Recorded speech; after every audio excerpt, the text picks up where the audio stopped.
Some people, they can sleep side to side in a van like this. Lots of comfort, room to stretch out, but as you can see, for me, it's not going to work quite so well. Thankfully though, this is not my final bed. This is it folded. Welcome to me building a sliding bed.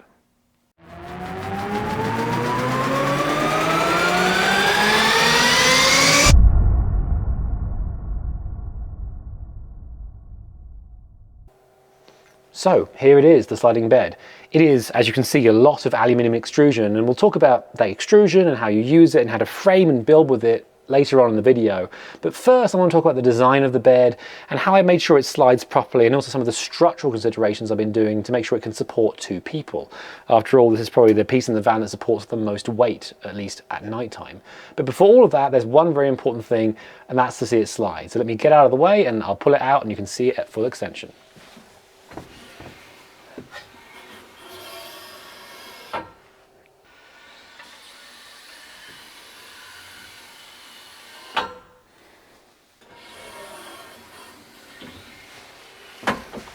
So there's the sliding in action, and I'll keep it closed for now while I explain it, and then I'll sort of open it up and we'll go underneath and have a look at a few things under there as well.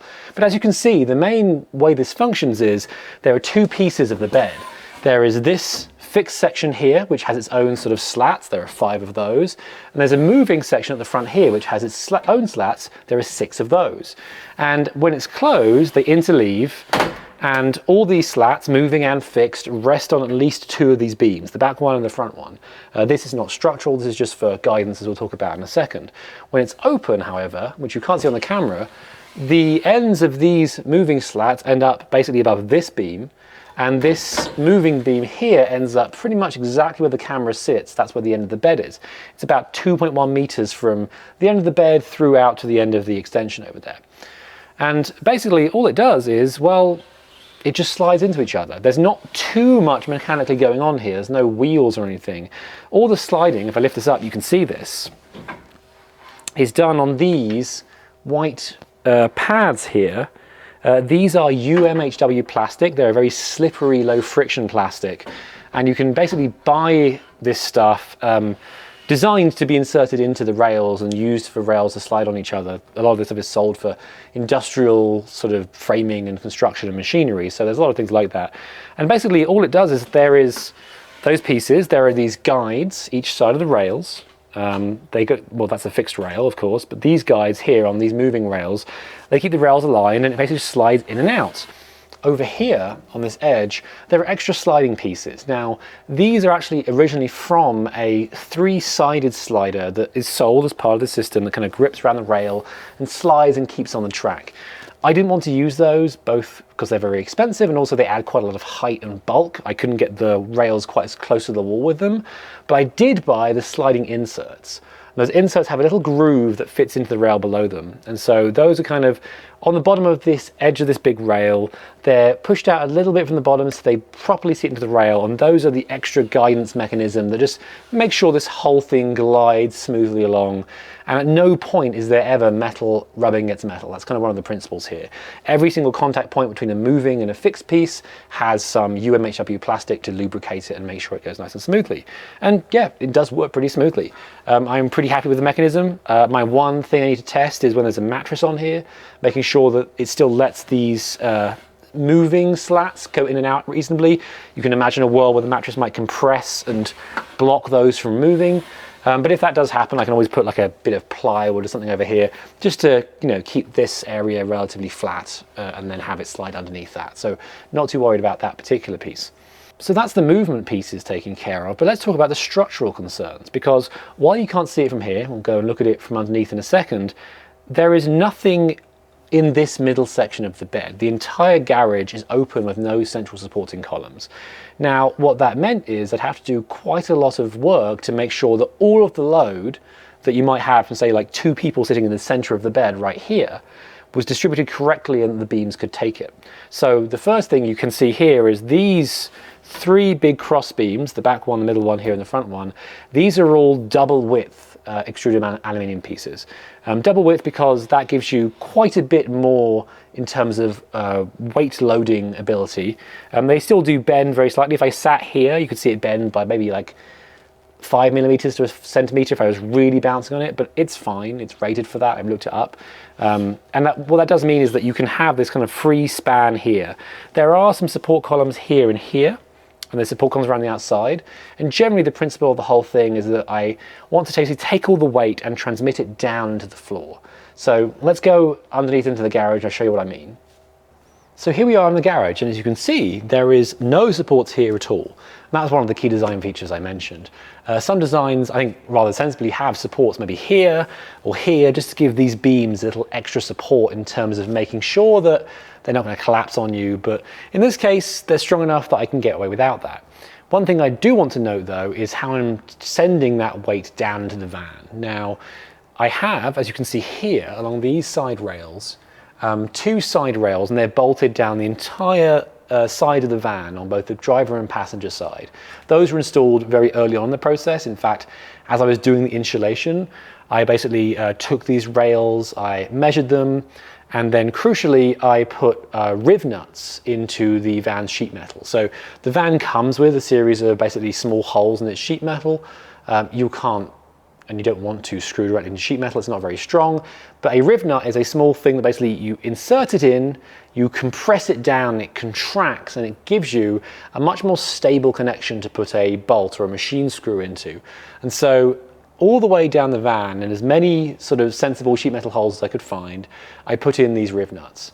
And then to those, after I put the sort of insulation in place, I bolted this big old sort of rail here. This rail is a single slot thin version of the rest of the extruded aluminium, but it's basically the way I'm going to secure all of the rest of the framing in the van to that. And the key thing is, while the sheet metal is reasonably strong, I don't want to use it as my entire weight support for 2 people on a bed. It's much more there for stopping things moving, you know, like left and right and forwards and backwards. It's not really to have weight load. And so you can see here, I also have these columns. There are 6 of them all the way around the bed here, and there's 2 more, the other ends of these sliding rails at the front. And these are the actual weight supports for the bed. Basically, every single piece of weight that's placed on this is sent straight down to the floor through one of these legs. At no point does the system rely, at any point, on weight being supported by these side rails, because I don't trust them to support weight. So that's kind of how the weight works. And then once you have that, it's a pretty reasonable case of making sure that all your connections are basically that a thing that has weight is physically on top of another thing that's going to take the weight. You don't want to rely on these tiny little L connection things to take weight. They will happily keep things together. They'll take some weight, but they will eventually slide down the track if they're pressured too much. And so everywhere else in here, I've made sure that whenever there's weight transfer, there is a beam physically on another piece of metal, and that's how the weight's done. There is a single exception to this rule, which is where these cross beams meet these side rails.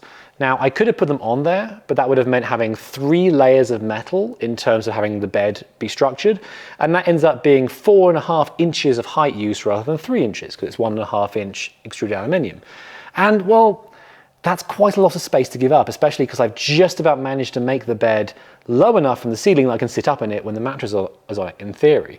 And so I don't want to really waste that extra space. I'd rather have it here and up there. So instead, these big sort of beams here are bolted using top plates with 4 screw holes each onto the side rails. Those things seem incredibly solid, and crucially, it's not a load sort of on just the friction of a nut and a T-nut in a slot. It is instead the load of a full plate directly on something. So you're never relying on the nut or the bolt not to slip. It's still a direct mechanical connection there that it's gonna only give way if the aluminium bends, basically. So I still feel pretty good about that. So yeah, that's kind of the structural considerations of this. It's pretty decent. You can sit on it and bounce and feel basically no movement at all. These 2 back beams here, this one here and that one there, they're the strongest. They have support legs, and the middle one has 2 support legs directly on it, so it's by far the actual strongest. The weakest beam is that one in the front, because it slides, obviously, so they can't have any support legs on it at all. And even then, it can't even have a thing that attaches it too strongly to the side rails, because it has to, you know, move along them. You can't bolt it in. But it's done reasonably well, and you can go in there and bounce on that, and yeah, it's a bit of deflection, but it's not too bad. So overall, I think there's a pretty decent amount of structural support in here. There is one more thing, if you have been paying close attention from upstairs, there is a middle beam, sort of, well not beam, there's a middle set of things here that you can't really see from down here. That is for guiding the rails. So I'm going to go back up top and talk about that, and then we'll talk about generally how it is to use the extruded aluminium.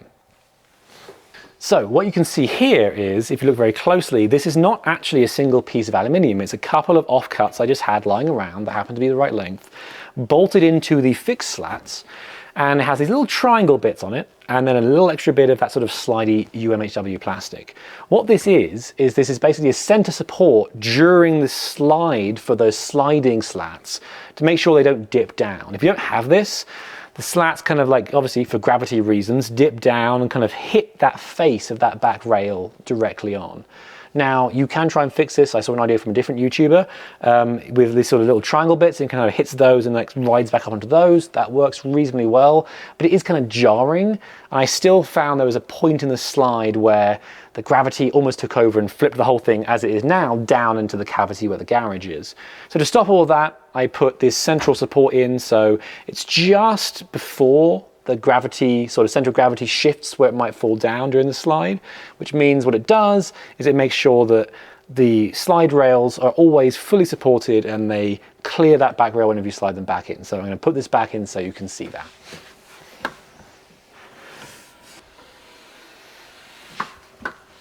So as you can see here, these back sections are fully clear of the rear rails they go on.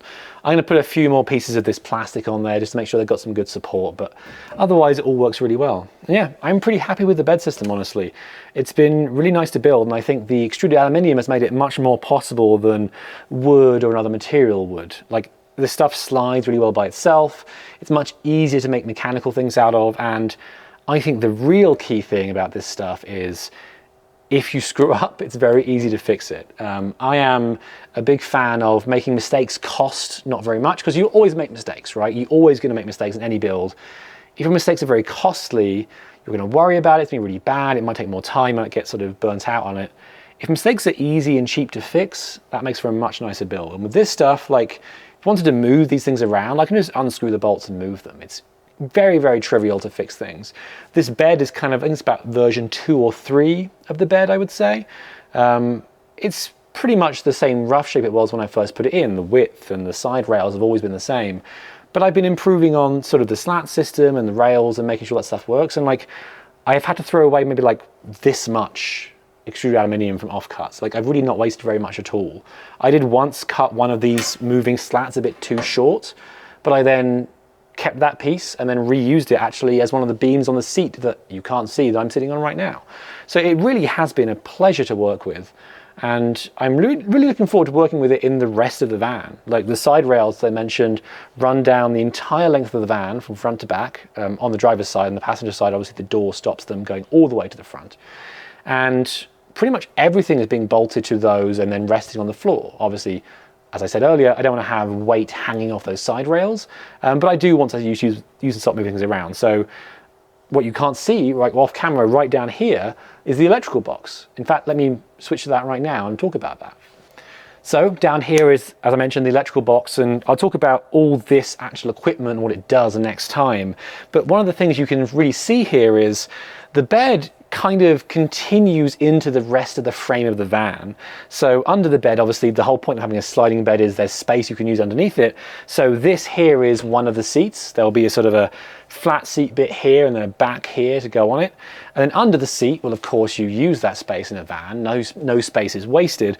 And so on this side it's going to be the electricals, and then on the other side that's where the water tank is. You can't see that right now. But yeah, like, having the framing here, like, not only is it super strong, like, this is really strong. There's a support leg here to, again, transmit that weight down, but that's kind of the point.